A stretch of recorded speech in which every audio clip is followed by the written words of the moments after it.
Maayong buntag sa tanan, this is Aljun Larano from Alvis Vlog. And karon mga higala atong ma-interview si Ate Evelyn, si Ma'am Rovilyn. Siya tong na-interview pod sa Brigada News FM na nahimo pong tulay ang Brigada News FM para matabangan ug ma-reach out nato si Ma'am Rovilyn tungod sa iyahang anak. Ma'am, pwede nimo ma-share sa mua kung unsay nahitabo sa imong anak po?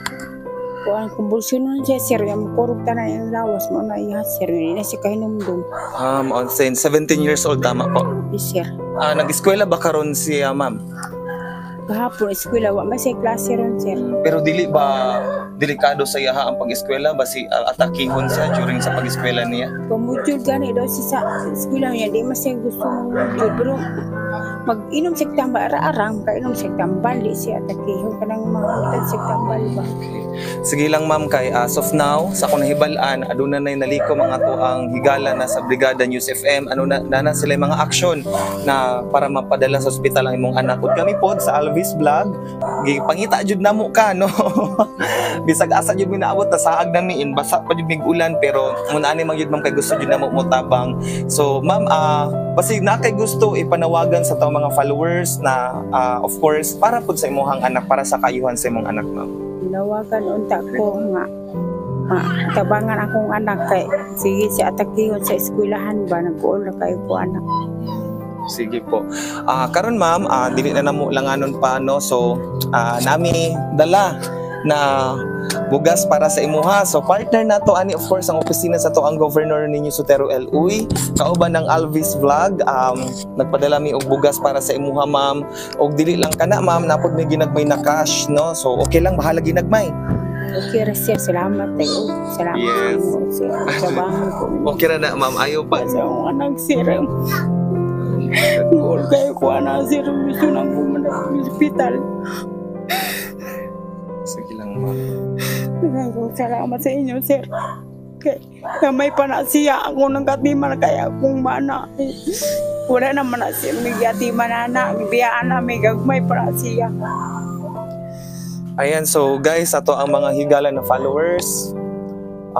Kami manuktok sa inyong kasing-kasing na basig na apa mo'y pwede na mahatag hinabang sa anak ni ma'am o para kay ma'am o sa lang pamilya.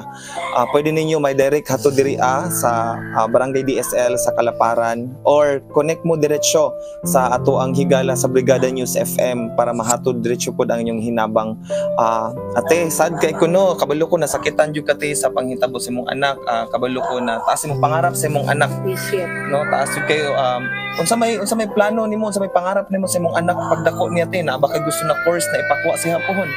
Yarap ko na sir kauman jud sa eskwela di jud gani sa mo absent sir sige do sa eskwela. Okay, so guys, mo nino si Ate Rovilyn in taon te. Ay sa tabi kay ano naman te, ay relax lang te. 13 taong hilak ni ate. Sige te, bili na mo sa muha ang kining bugas may nila makatabang sa inyo ha. Dili na mo sige pinalit og bugas no. And of course ate, nasa na to nami ibilin pod na ginagmay pod na cash te gikan na sa Alvis Vlog og sa kay Governor ninyo Sotero L.Uy. Pwede ba ka manawagan o magpasalamat sa atong mga followers na andam mo tabang kanimo? Kayong salamat sa inyo, gitabangan ko ninyo. Okay. Sige lang ma'am no, atong paningkamutan na true ani sa Alvis Vlog, mas madaghan pa ang moabot na tabang sa iyo para sa iyong anak ug atong iampo ma'am na sa pangalan niya ma'am? Dili ang bata, si Richard atong iampo na unta si Richard maulian pinaagi sa tabang sa mga tao na adunay malumo na kasing-kasing na andam mo tabang sa inyo ha.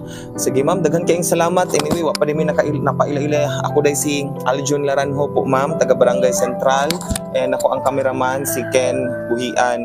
So daghan kayong salamat ma'am.